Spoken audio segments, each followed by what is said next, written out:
built from there. That's dope. So That's it's dope. been like, And, yeah.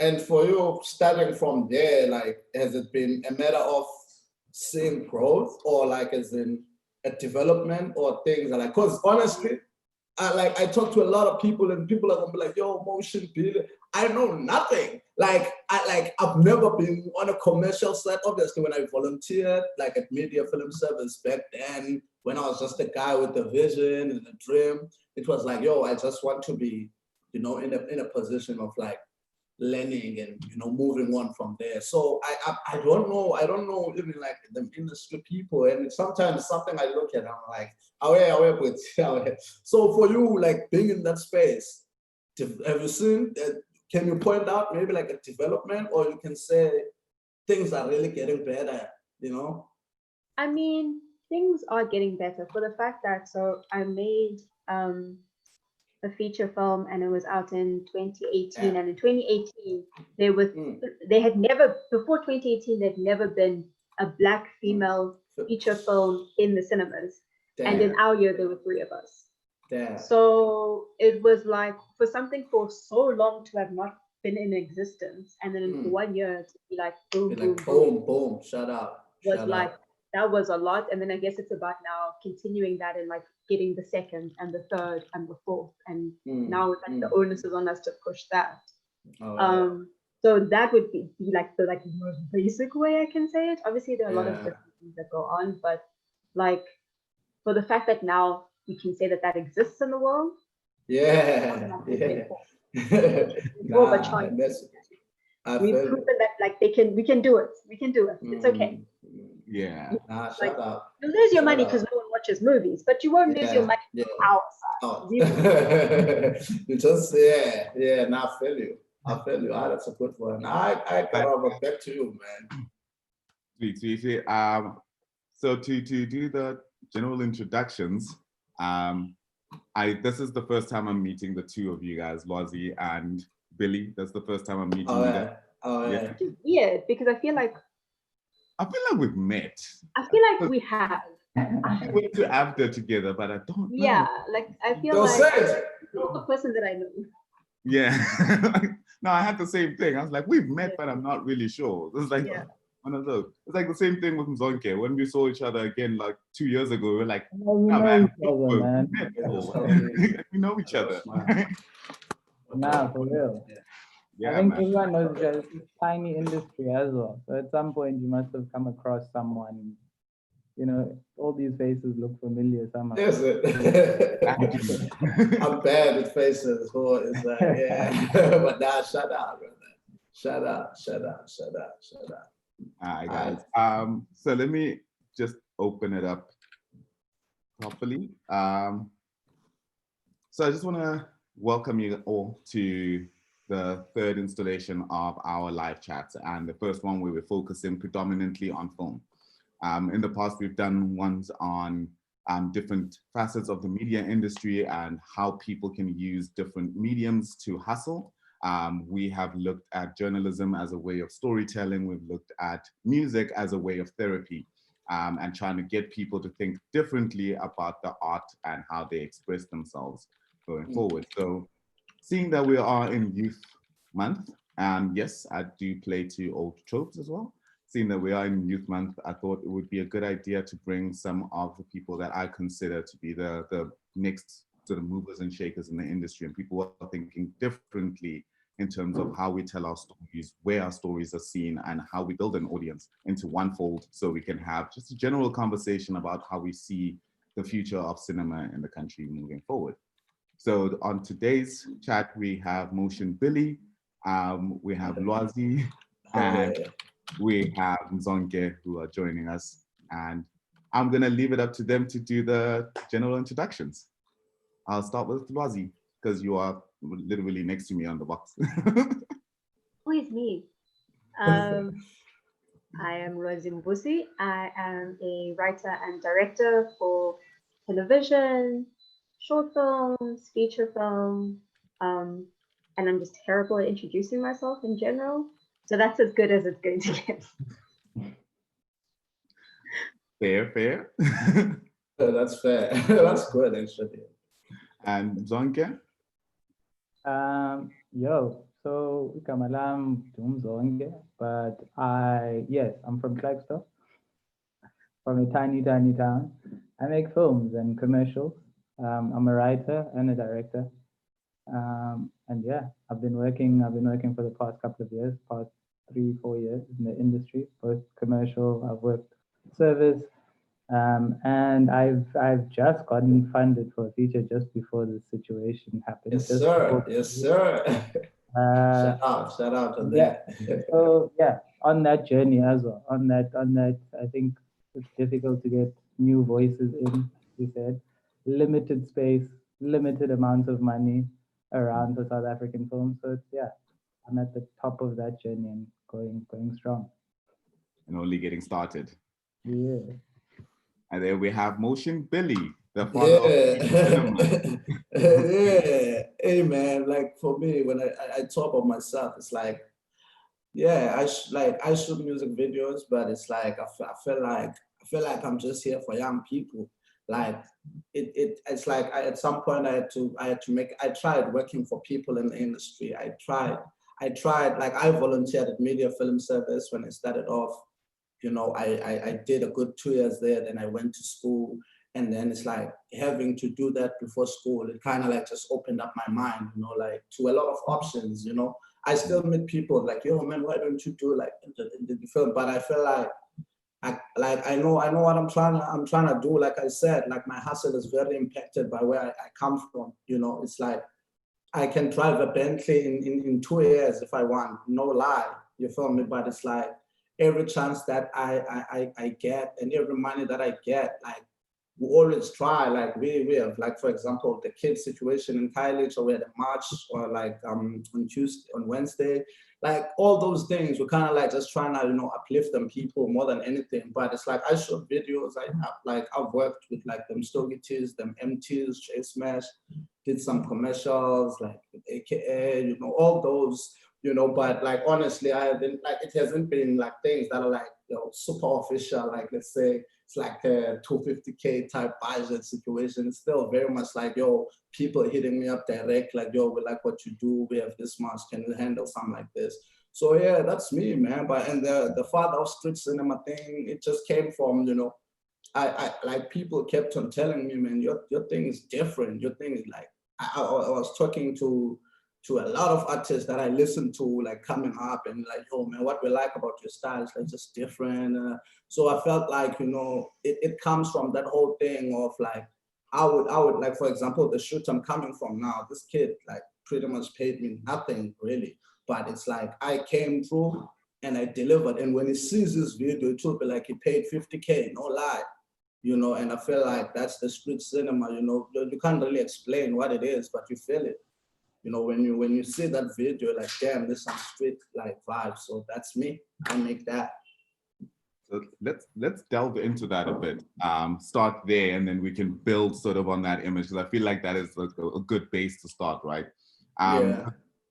Now you say like the video you just shot right now for the guy, you know, he spent no money, but you look at it and you think there's a budget behind it. So there's a certain level of quality that you've put into it, right? Yeah. And production value.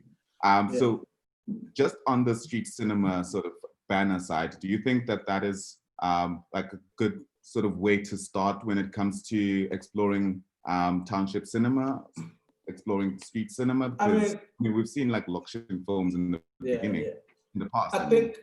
I think it depends on you, man. You know, I feel like it's like I speak a lot. I'm always trying to talk to the youngins, even if it's my friends, even though when I meet people. But it's like I've realized, man, it's all on you. You know, I can, like, for me, I know how many times this journey nearly broke me, even when I was dealing with like big artists where maybe they paid that 50K for a video, and it's just like I struggle. I did a job last year with a very big artist that I really thought were gonna work well, and it sent me straight to depression after that, you feel me? So it's like, I can lie and be like, nah, you have to, nah, do what you want.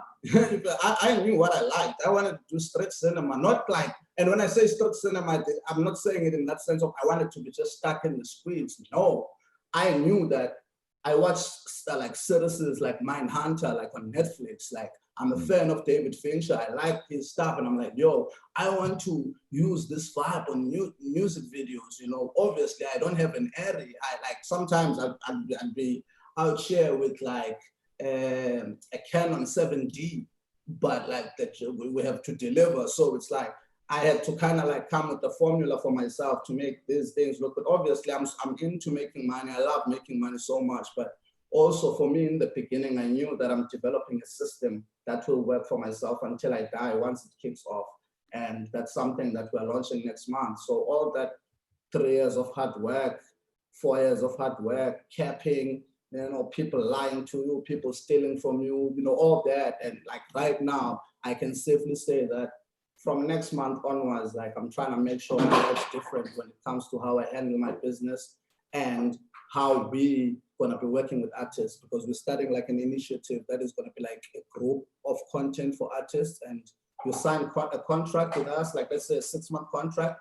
Obviously, like for example, now in Cape Town, we kickstarting it here, you're gonna pay like 1.5 a month, but like the stuff, you're gonna get 2 music videos out of that package. It's a 6-month contract. You're gonna get 2 music videos. You're gonna get a photo shoot every month. You're gonna get studio time, because being in the music business and dealing with South African musicians and artists, I realized there's a lot that's lacking. We're not even gonna take it far talking about their vision or anything like that. Like these guys just not look good. Like they don't look like people I would wanna give my money to. That's why they can't give us money. That's why they can't call Lwazi or my homie here for a video. They have to look for the father of street cinema because they can play him with the small budgets. You feel me? But no complaints. I had to learn and come with a solution, mostly for my city, because we, like everyone always say, Cape Town is 10 years behind. So I hope I answered you. You did. I hear you. I hear you. I want to take it back to the beginning, though. We're going to get to that, because you touched on a lot of very valid and I think important points for us to touch to, especially when it comes to Cape Town and so the landscape that we're in over here. Yeah. So, like, let's take it all the way back to the beginning. Everybody's journey, like, where did you guys begin? You know, like my journey began at AFTA, and then from there sort of moved down to Cape Town. Well, did a year by myself, trying to hustle, trying to find my way, because with an undergrad in Joburg, don't really know what to do. So I made my first feature documentary with Deep Fried Man, and that's sort of, like, the rest is history would be the, because everything from there, people were like, oh, cool, like you can actually start a project from beginning to end. Now come do this and then do that. And then, well, yeah, now we're here. So can each of you guys explain sort of your stories? Good start. Good stuff. Yeah, okay, I'll start with mine. So I started at AFTA, and that's where we met, me and Karabo. I couldn't stick around because I was trying to sort of figure out something very particular, and I think my study or my thought around film is also sort of in the social sciences and thinking about South Africa in a particular way.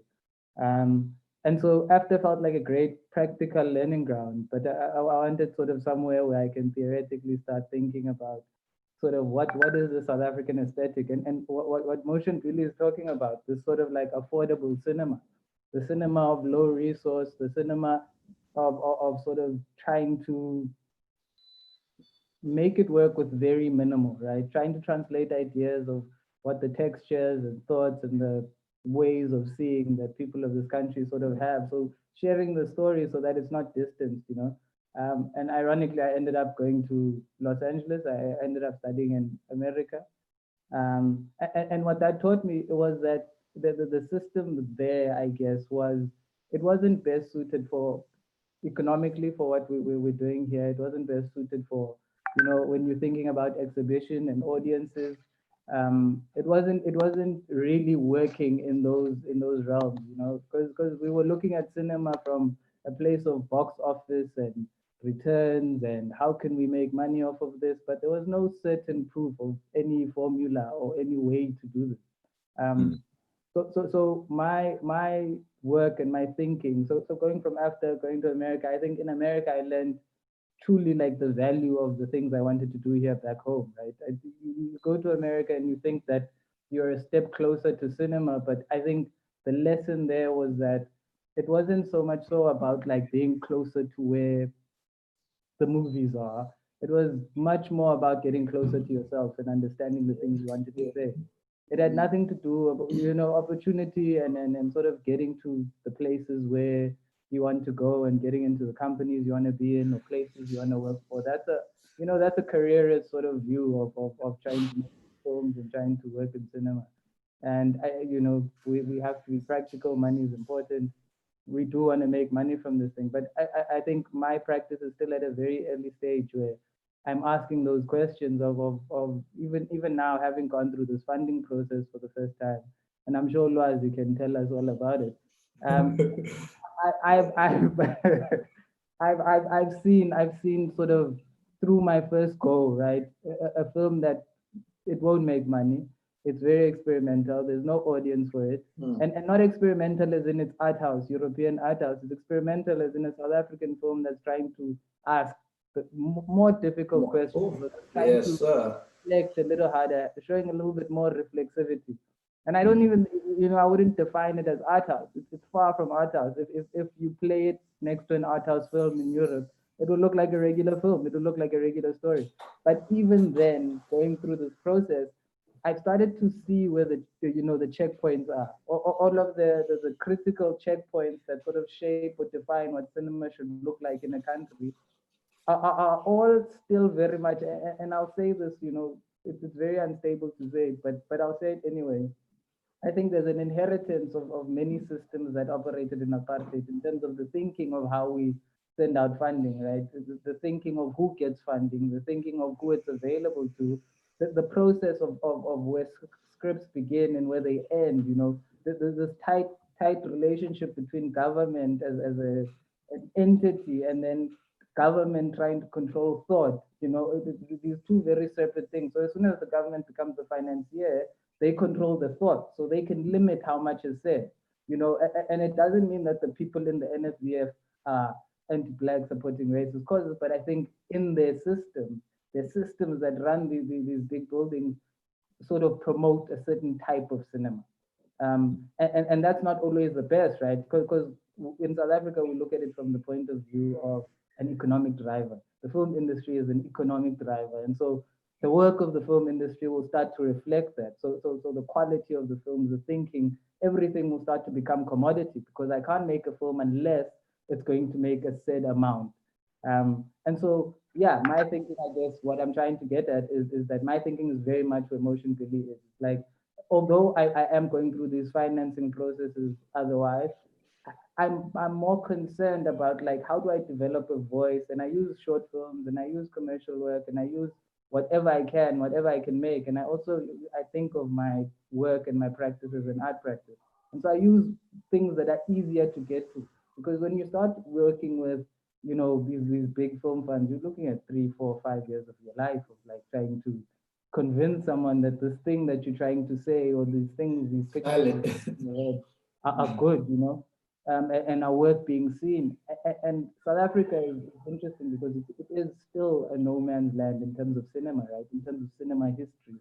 You're thinking about Lwazi saying when she put out her first film, only 3 women, had made it. Yeah.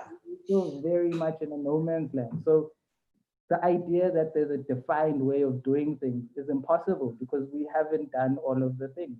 So you can't even imagine a situation where this is the route and you have to be this type of filmmaker because that's not how it works. There's many different realms of this, and I'm still in the testing phase of seeing where my voice sits.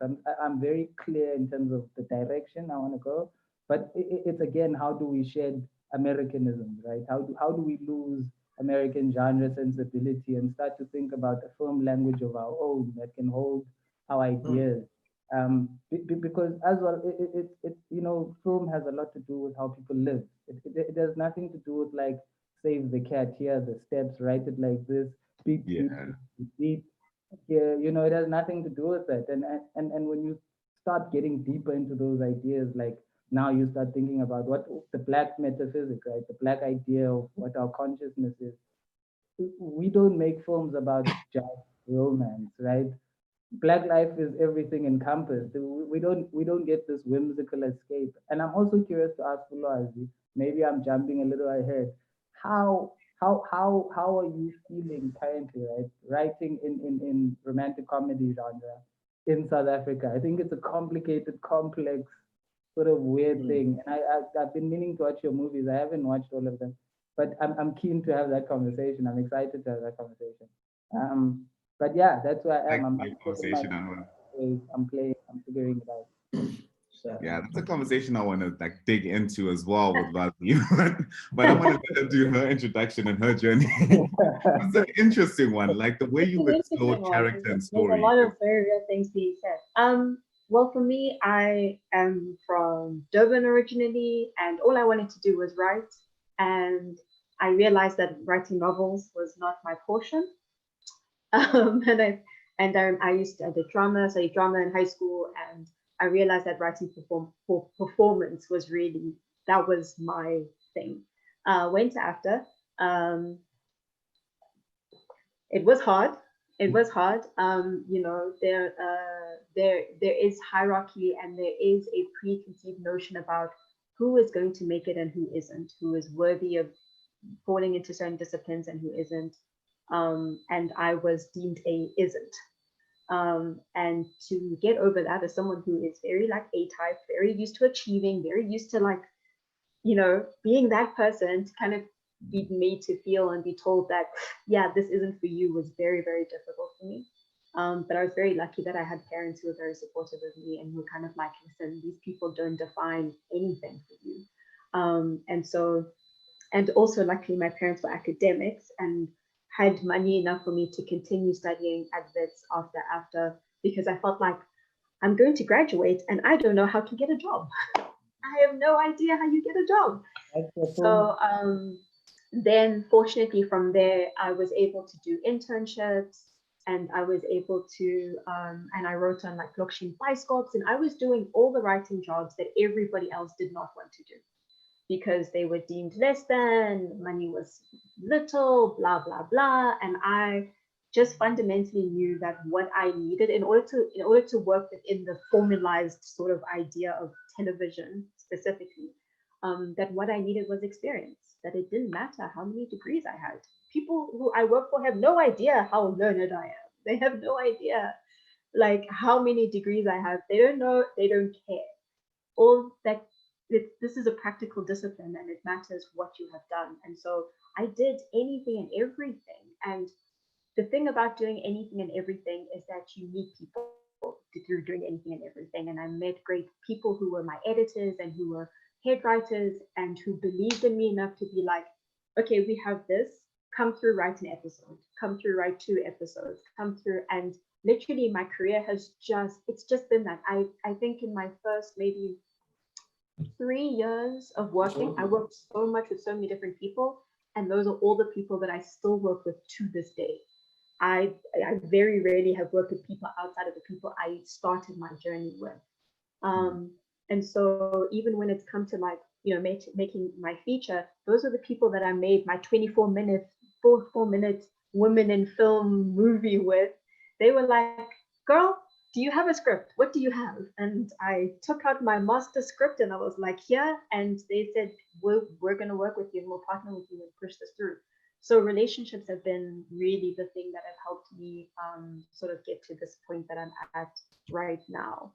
And I've been really fortunate to work with all kinds of production companies, from sitcom to drama to telenovela to whatever. I have written it. I have learned to be very efficient as a writer, but also fortunately been in the kinds of spaces, when we're talking about, the kinds of stories we tell and all of that, being in writing rooms and being able to challenge in writing rooms how we depict certain characters, how we depict certain arcs, how do we tell certain stories? Are we falling into negative tropes? Are we falling into things that we've seen before? How are we sort of different? How do we try and how do we push and how do we, being like, what, to be able to tell a room full of guys, what, this female character, if I met her, I would hate her. I would hate her, and not in the good way of hating her. I would hate her because she's she's pathetic. There's nothing about her. She's just there on the arm of a man. And to be in the kinds of rooms that people are able to go, never thought of that. You're right. How do we build that? How do we change that? So being able to be in rooms where you're able to have conversations about representation, all those things have been really, really interesting. And then the film space, I mean, I think I'll wait for the questions about the film space. I'll wait for the questions. You've already gone into a very interesting topic. You've already touched on a very interesting topic. So we're going down that rabbit hole, right? Yeah. And that is the character, right? Yeah.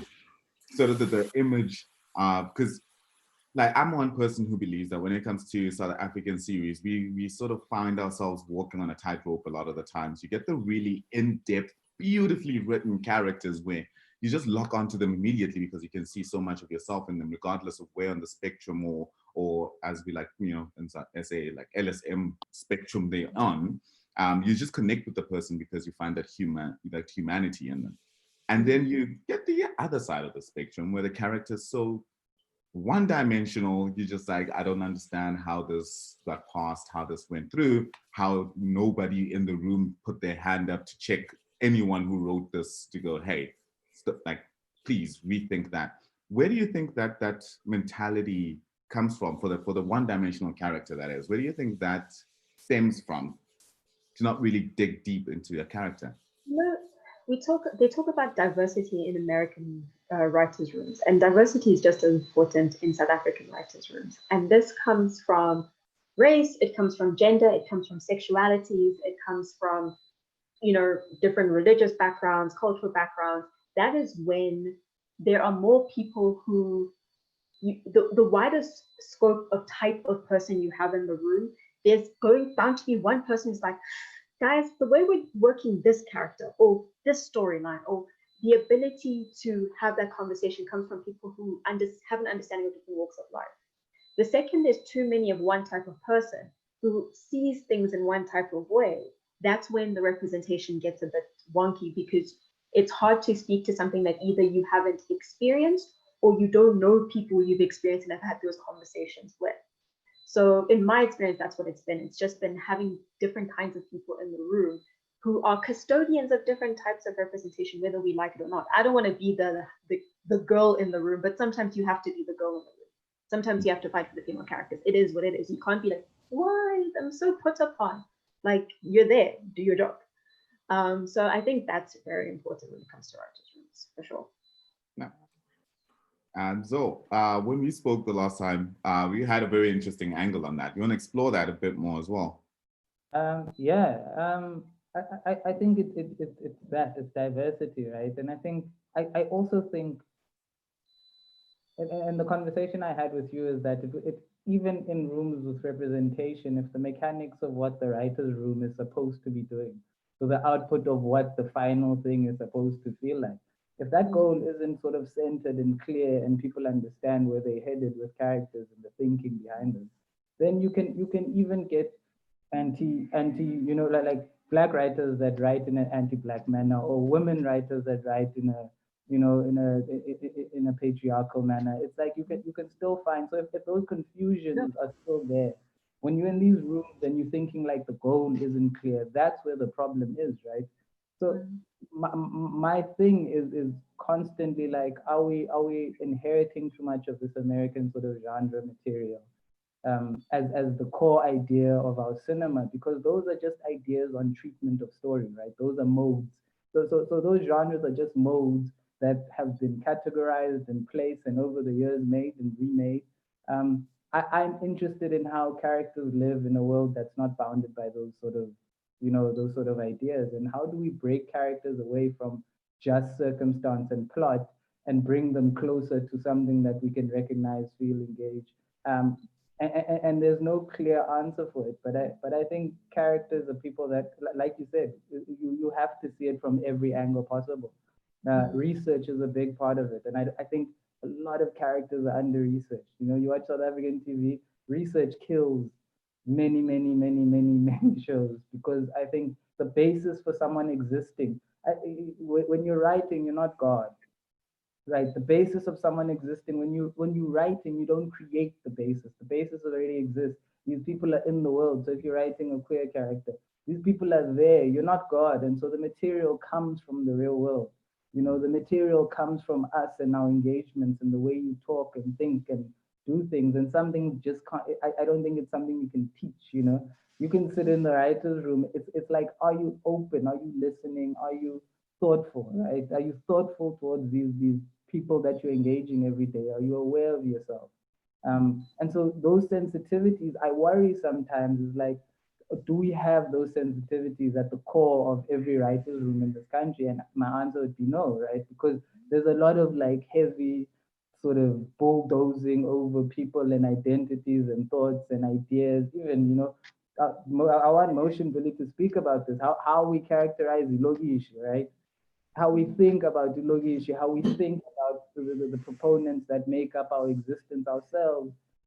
You know, it's so serious at this point. I think we're at such a serious point in South African cinema that soon, and you're seeing these voices, these younger voices, people our age, our peers, and people that are working right now, are sort of starting to ask the difficult questions, right? The harder stuff. Let's stop dancing around whatever it is that, you know, preserves the South African like story, the Rainbow Nation fallacies, and let's stop dancing around all of that.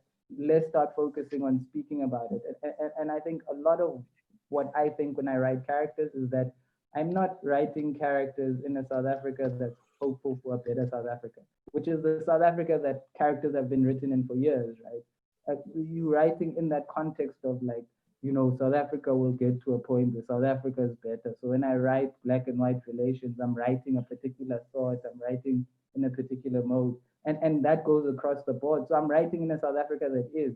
And that's why I was asking the question about the romantic comedies, right? The South Africa that is brutal.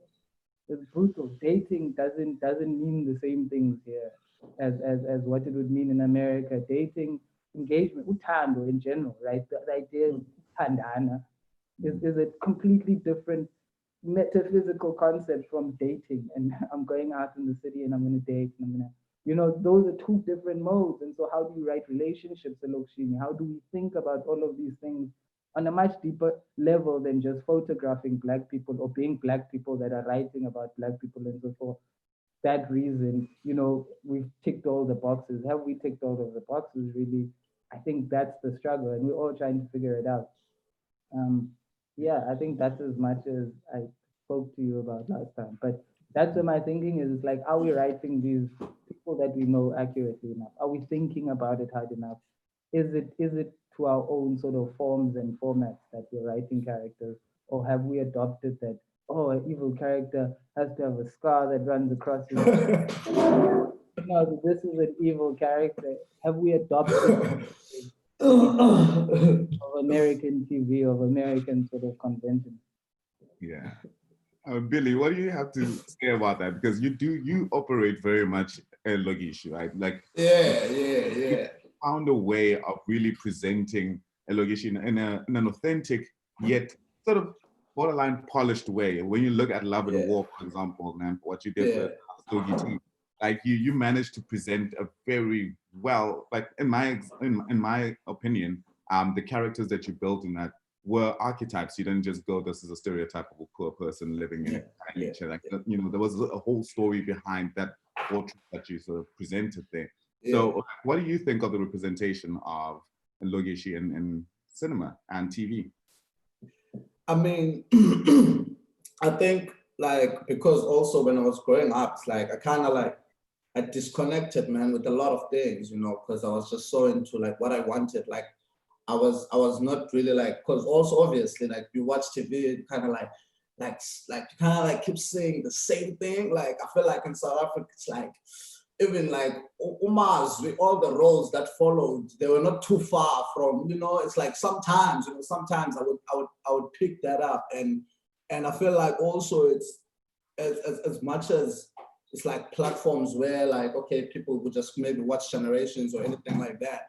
It's like we're connecting with abantu, you feel me? Like my brother here was saying, it's like, and that connection is it's a very deep like connection, because that's where it's easy to mislead people, you feel me? Because It's like my niece can update me in like for the last 3 years of any soap that I can ask her about that's like popping on TV right now. And like you can see it from kids that they borrow a lot from those, even just how they live, like their everyday life. You feel me? You just kind of see a lot of things that they borrow. And just like in life, brother, it's like no one really wants to talk about things that make them uncomfortable. You feel me? It's like even in relationships, like there's not like if I'm a jealous boyfriend, then my girlfriend needs to know that, look, man, I don't feel comfortable. Maybe it's because of a past relationship, you feel me, that I was part of, and she cheated and she left me messed up. And now I'm just trying to work on myself, and I just happen to have this beautiful young woman in my life. You feel me? So it's like it's all those things. Like I feel like for me, when I think about like films, I'm really not yet at the level where I sit with people. I've never done anything like that where I report a script. But like from the short films that I've made online, like right now, yesterday, I met a lady. She was like producing like a performance at Artscape for a friend of mine. So they filmed everything, and like she just happened to watch one of the stuff I had on YouTube, and it's like, yo, man, like it's just like she was so willing to talk about it, because also it's like it's gender-based violence. Again, we're back at like it's like a hot topic right now.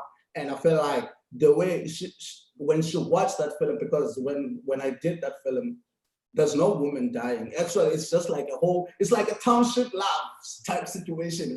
But I had to do it the way that I've observed it. And also, if you watch that piece, please check it out. It's called Kylie Unscripted. And when I made when I started with that piece, I developed it from a younger kid's eye. Obviously, everyone sees, like you see the adults doing whatever that they're doing.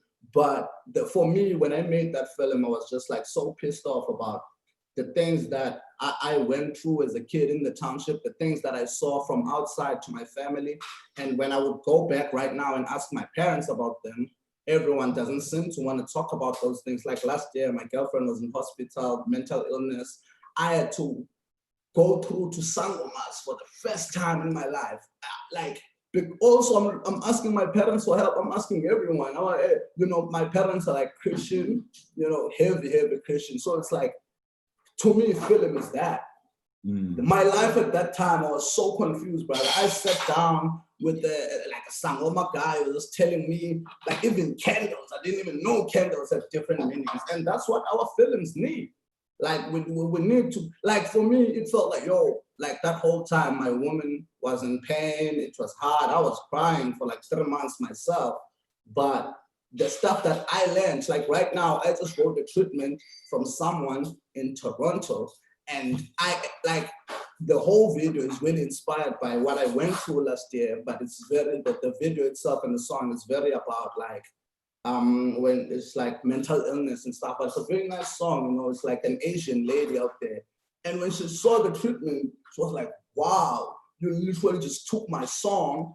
And like now I feel like I'm speaking for all the women that are going through these things, but I had to explain it to her that, look, this song is legit because this is what is happening in South Africa. And also, I'm not just saying that, I'm telling you, I went through A, B, C. So if we put the red candle on your video or on this piece, you feel me? But it's like my brother was saying, it's like you really can't do this if you don't live. Like you have to live. And when I say live, I'm not saying go hike mountains. I'm not, just care.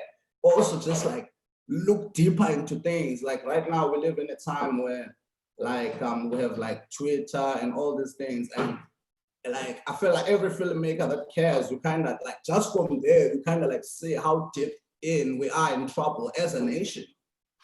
Exactly. I think we need to just look at exactly, I think that's the starting point, right? And developing a different character is to see where we are. You have to sort of start with where you are observing the world around you and being able to present that in an authentic way, And my brother, I sorry to cut you. Like when I was at film school, I went to CPUT, and on my final year, I wrote a film that it was highly like inspired by the Marikana situation, and then I really like started having problems with my HOD. It was crazy. Like the people that I've been with for 3 years, And I'm now having a problem with them on my like last 2 months, 3 months with them. And I was just so pissed off because like they kept wanting to change my story. And I'm like, why must a guy from the township sell drugs if he wants to? I didn't sell drugs. You feel me? I did it, you feel me? So sometimes it's like really like, yes, we can talk about it. No, like something, because for me, like I really can't write about things that I haven't lived through. And when I say lived through, it's like, if I know, like for example, I have a friend doing 87 years in prison, you feel me? That's not just a story to me, it's something that it influences my work. It doesn't necessarily have to be like, I'm gonna put this character in jail, but there's so much because it shows you how lost young men are in the townships. You feel me? But we're not gonna focus on those things if the narrative for the whole nation is to take us there, because there is a narrative that is taking people there, from the billboards that we see when we're in a taxi to, you feel me? And as an independent filmmaker, I know that I'm fighting a black label billboard. My films are up against the black label billboard that these people have to see every day, even if they don't want to drink a black label. They saw that shit so much that they have to go buy that black label. They just going through so much in their life. So it's like, you know, I look at it like that. I look at it like that. I'm like, that's why I also like when my friends are like, yo, we're gonna be in college. I'm like, let me go. Like even now, today's shoot, I didn't have to do it. But I like this morning, I was telling my girlfriend, you know, when I feel this bad about a shoot, there's definitely a blessing somewhere in there. We might not see it today, but it's somewhere. Let's just go. And when I got there, the first guy I'm linking up, there was a story that really trended about a rugby player that was like banned by his friends. So that thing, like it took away his career. He was really about to pop, like he was really doing well for himself. So I saw that story. I think it broke out like 2 years back, and I wanted to reach out to him so bad that time because it was trending, like his girlfriend with him, like, and he would write motivational stuff, like, I'm proud of myself, but he had to stop playing rugby.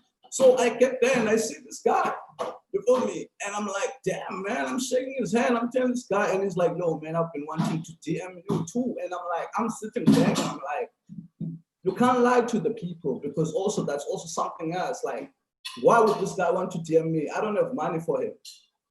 I don't have anything for him, but this guy knew that if this man tells my story, then something positive is gonna come out of it because he cares.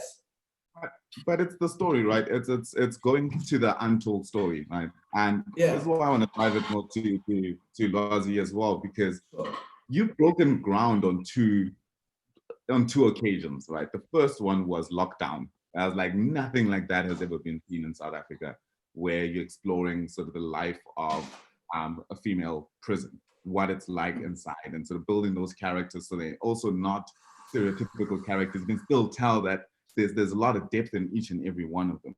And then there was Farewell Ella, where you really explored the like interracial relationship dynamics and how the world views an interracial sort of relationship. What was the motivation behind? Let's start with lockdown, and then we'll go to Farewell Ella. I mean, with lockdown, that would be a question to Micah.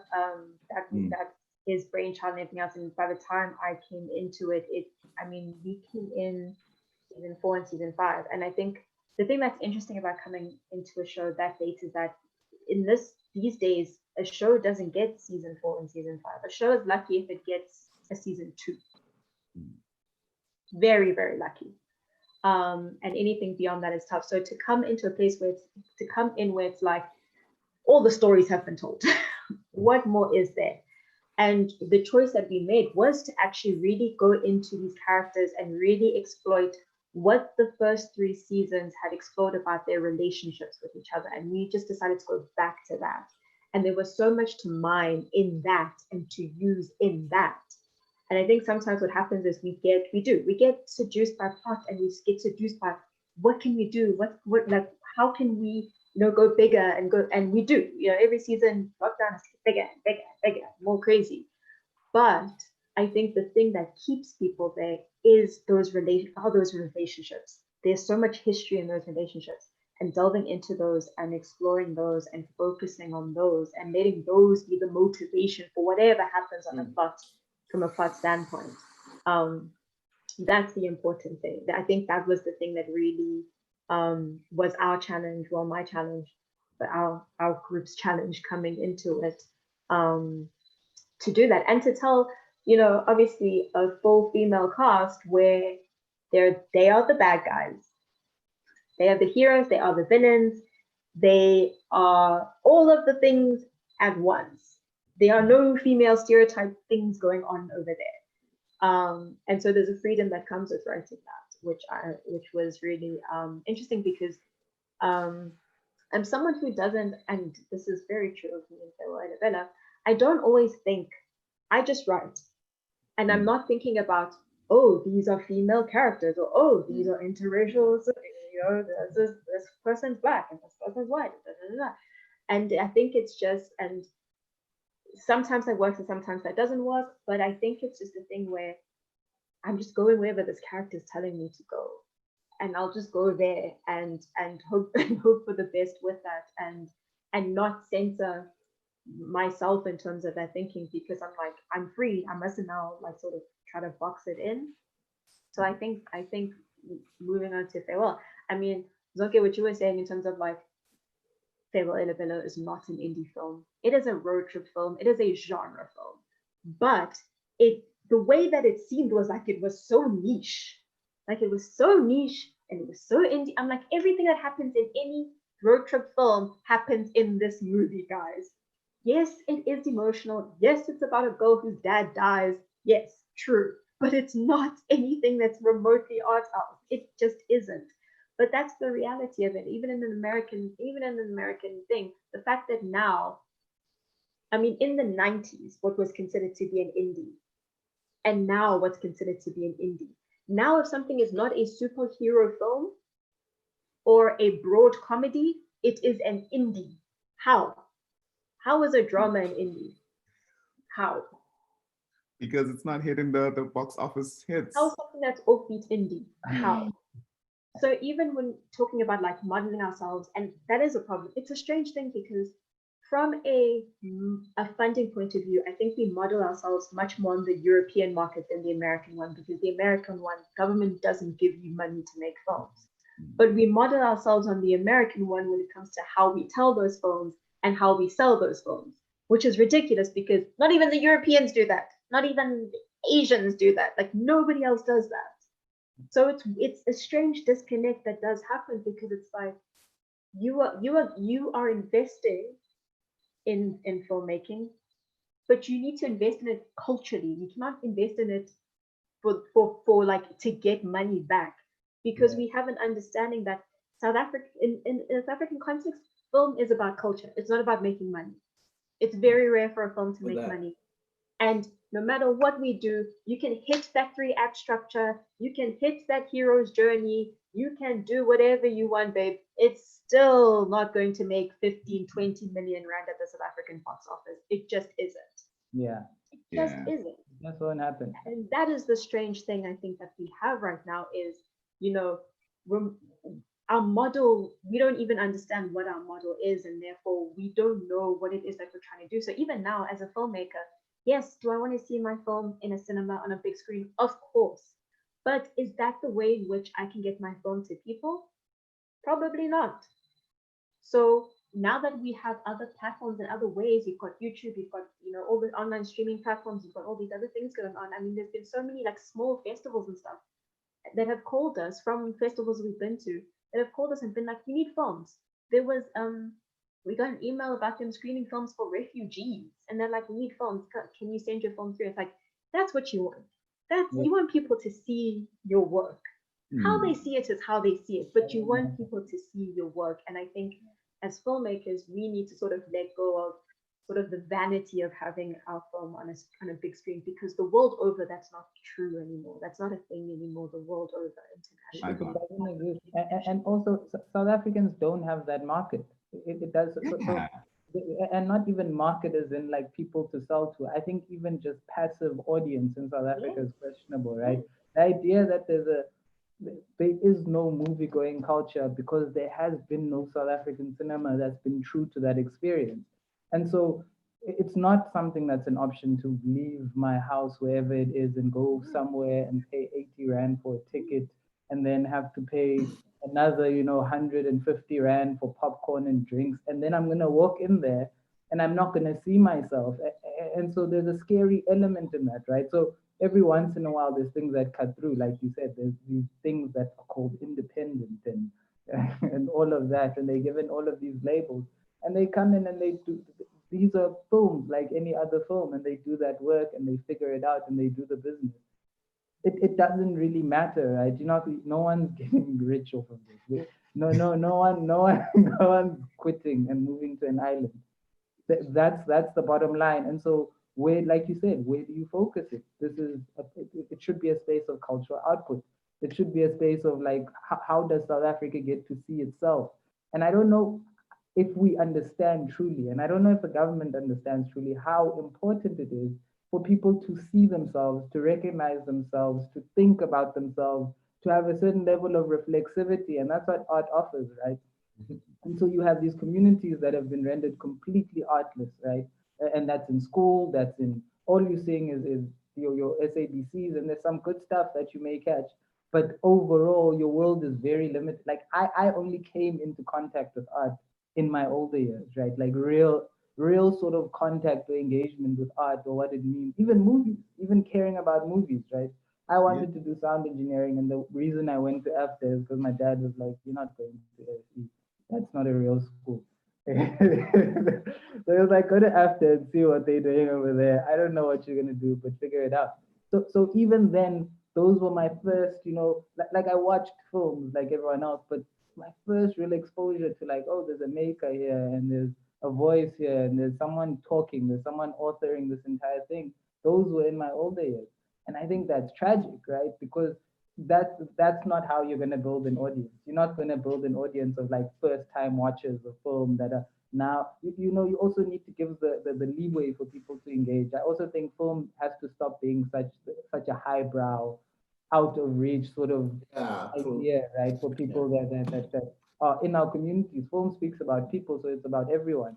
And if you have a camera, and if it should feel democratized, it should feel like anyone can pick up a camera and say something, and there's a space to put it, and there's a place in the world where it's valued and thought of. And I think we haven't even gotten to the place, and this may be a little, extreme, but I think we haven't even gotten to a place where people can appreciate cinema, right? Where people can look at something and be like, oh, this is why I like this completely. Not just like I've been, thrilled till my senses went numb of watching this action film, but like, why do I care? Why am I invested? Why do I care about this character? Why does it relate to me? So now without that reflexivity, the film is just a film. It is what it is. It's a commodity. It's like I paid, I watched it. Ah, it was good. It was whatever. It doesn't matter. It won't affect me tomorrow. Right. And so the more films we make that are like that operate on that plane, the less likely it is that you're going to build an audience that's willing to learn and grow with the film industry and filmmakers, and the actual people aren't willing to engage, then there is no industry, right? We can talk about it from even the figures. When government speaks about the figures from the film industry, they're speaking about service films. They're speaking predominantly about foreign films that have come down here and have shot. And so we see these big numbers. You see people talking about R1 billion investment, and then it flows all upstream, right? It flows to these white-owned service companies. What's the point? Why are we nurturing that? What are we nurturing, right? And these people are going to leave. These people are going to leave. So as soon as it becomes less and less, because the more you go through the service thing, labor becomes more expensive, right? So a guy's worked on a movie, works on 2 movies, 3 movies. Now he's no longer the cheap labor that the foreign guys came down to find. And so that industry starts to disappear. And once that disappears, is there a basis? Do we have our own ideas, our own thoughts, our own values? Is there even an industry? Could you describe it as an industry even once those things have disappeared? And I think that's a problem, because that shouldn't be our focus. American film shooting in Africa shouldn't be our focus. Thank you, dude. That's what has to happen, and what that also affects is the thought system that then operates the camera, the thought system that then puts up lighting and thinks about lighting in a particular way. then when that crew shows up on a South African film set, to them, they are rationalizing some quality standard they've been taught, right? They're rationalizing like, oh, but you guys don't have as many lights as we had on the other set with the Americans, and so this can't be anything worth anything. And then you work with this very reluctant crew, and I speak from looking for cinematographers through this period.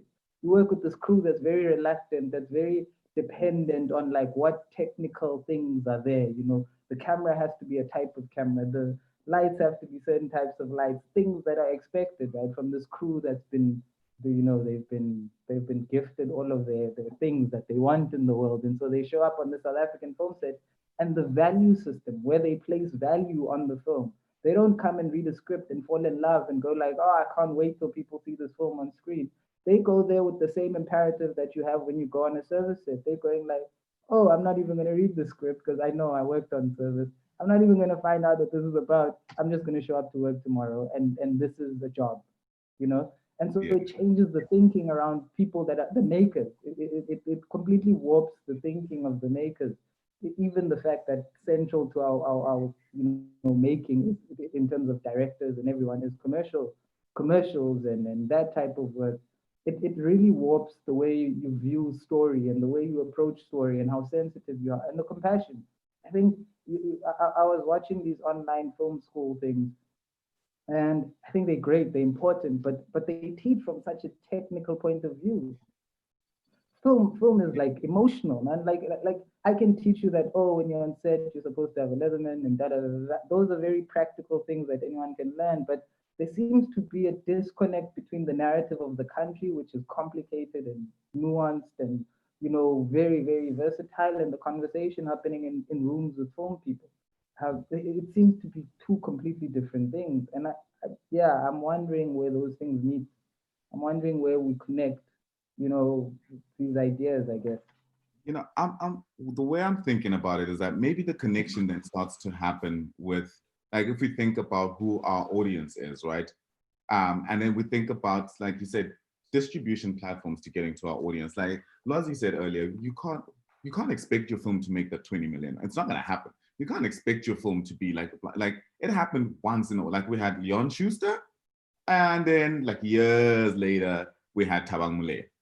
Those are the only two people to ever kill. You know, like those are the only two people to ever kill the box office in South Africa.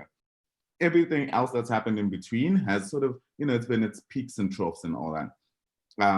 So I think it's the distribution platforms that we use, first of all, and the model that we use in order to get our films out there. And when, I mean, I look at Happiness is a Four-Letter Word so many times to try and figure out how. What is this? Like, what is it about this film? What is it? Like, how did it hit all the marks? Like, was it the casting? Was it the story? Was it the fact that it was adapted? It was the first film to be adapted from a South African novel that is contemporary as well and tells it, like, there's so many things about it, right? And I think what Tabang and his team did really well with that was they focused it. They managed to find their audience. They knew exactly where that film was going. This was middle-class Black Joburg. That's it. This is where the film is going. And that's who the film was for. That film, I think I saw it on one screen in Cape Town, one screen, and I was at the waterfront, and you're thinking, why? Like, it makes no sense. But it was on one screen here. I can only guess that it opened in a lot more screens in Joburg than it did here, and that was their middle. That was their audience. Yeah. But when we make films outside of that, then who are we making the films for? You know, a lot of the time, I think we end up making films for Europeans. We don't really make films for South Africans. We want to export our experience and package it for Europeans so that we can put that TIFF banner on our posters and, you know, the Cannes banner. Yeah. What is being made for South Africans though? Now, like moving out of like the film. Can you tell me one thing that is being made for South Africans in like South Africa? Like, because also it's like, for me, I've looked at these things. I've asked like people that were doing it for the longest time, and it's like, and at the end of the day, it just feels like, yo, it's also too political. You felt me? It goes around, and then it's, you know, and then it's like boom. It's like boom. It gets to a point where no, you can't release something like this because of ABCD. or you can't raise points like this, and da, da, da, da, da. Whereas if I'm making a film, like, or Mzonke or Lwazi is making a film, sometimes they just want to speak to their people differently. Sometimes I hear how Malema speaks to the people. Sometimes I'm like, oh, okay, I hear what. Now, when I'm making a film, sometimes it could be like, yo, okay, my people, this is us right now. I'm open because like I would do a film, maybe I'd do a film on depression, then I would do a screening just to sit down with people. And out of those screenings, I've learned a lot, like just even about my friends, like the stuff that they've been through that they never shared with me. But because now in that space, you just watch the film, everyone is crying, and then people talk to you and stuff, you know. But like, why must it be like that for people to even talk? You feel me? Like, what has the government contributed to this thing that we're breaking our back so much to try and shape it to make sense? And because you did mention something about NFVF, shout out, they helped me when I was at CPT too. You feel me? But it's like, they need to, everyone just needs to check themselves. But for me right now, I'm just checking what is being done for South Africans in South Africa. Like, our libraries, do they have Premiere Pro? Our libraries, do they have music making softwares? Because if that is not there in the township, the gun is there. You feel me? The drugs are there. You feel me? All types of negativity you can imagine, they are there. But I'm not there now. My point is like, what is being made in South Africa for South Africans? What one thing can you say, yo, this is really to empower South Africans? This project has been, I was speaking at Design in the Harbor this year, and shout out to them. And my first question was like, is there anyone from the city who was here to listen to me? And there was no one.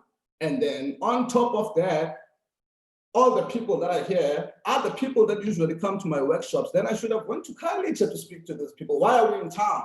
Why are we here? So it's like sometimes I just sit back, and that's why, man, I just decide, you know, let's do a thing, keep quiet, you feel me? Because like really, like I still put that question, because also like the film also is an industry. At the end of the day, it has a structure. Like, I've been on sets and it's okay, this is how things work here. I've learned, I was at Media Film Service. I volunteered there for 2 years. And now taking all of that, I've seen people getting fired for just forgetting to do something. I've seen old fathers coming from the township being shouted by 20-year-olds. I saw all that and I told myself, I will never put myself through that, you know, otherwise I'll hurt someone. So let me stay at home and just when I get something over the weekend, I go do it. So I feel like sometimes when we're now not really just thinking film, we need to ask ourselves, it's like, look, right now, women are dying. Did you hear a speech kind of like putting a tie on to people so that they don't like treat women in that specific way or in that particular manner? Did we hear a speech like that? No. But me, I want to make a film about gender-based violence and even think people are going to care in the township. They don't care because they are being told not to care. They're being told to go buy, to go party, to go talk shit about like other people, and then you die, you will bury you. There's even the burial service that is on TV every day to take care of that. You feel me? You touched on a very interesting point there, and I think kind of comes back. Like, I could go on this conversation for a while, but I can only ask for you guys an hour, so I don't want to take too much of the time.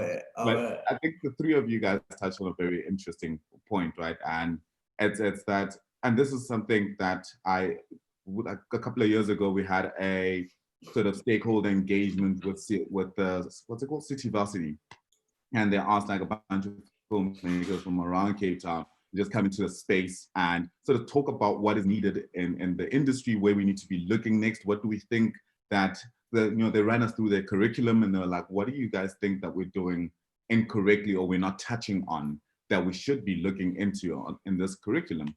And first of all, what was interesting about that room was that I was one of 2 youngest people in that room. I was one of 3 people of color in that room. And so already there was an interesting dynamic, was why am I this makes no sense. We are in South Africa after all, and I think the population is like 60% Black. Then why am I looking at a very different representation in this room of people who are talking about the future of representing South Africans in film, and something that's as powerful as film?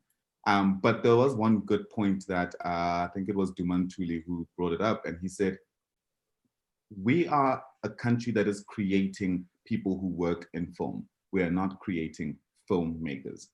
There's a huge difference between that. And so you touched on that as well. Like, we have people who work on service, and then you try to bring them onto your film set and they go, but you don't have the Arri Alexa, you don't have this, you don't have, you film on a certain location that you saw because you know it looks beautiful. And they go, yeah, but are you gonna pay that 35K a day to shoot there? And you're like, but my budget isn't fitting up to what service is already set up. So now my film can never look that good, or we can never use that location. So, you know, like, and then we see things that are happening now where during the drought, as a matter of fact, when the service industry stopped and people lost jobs. And we still think we have a strong industry. I think we need to start changing those sort of dynamics.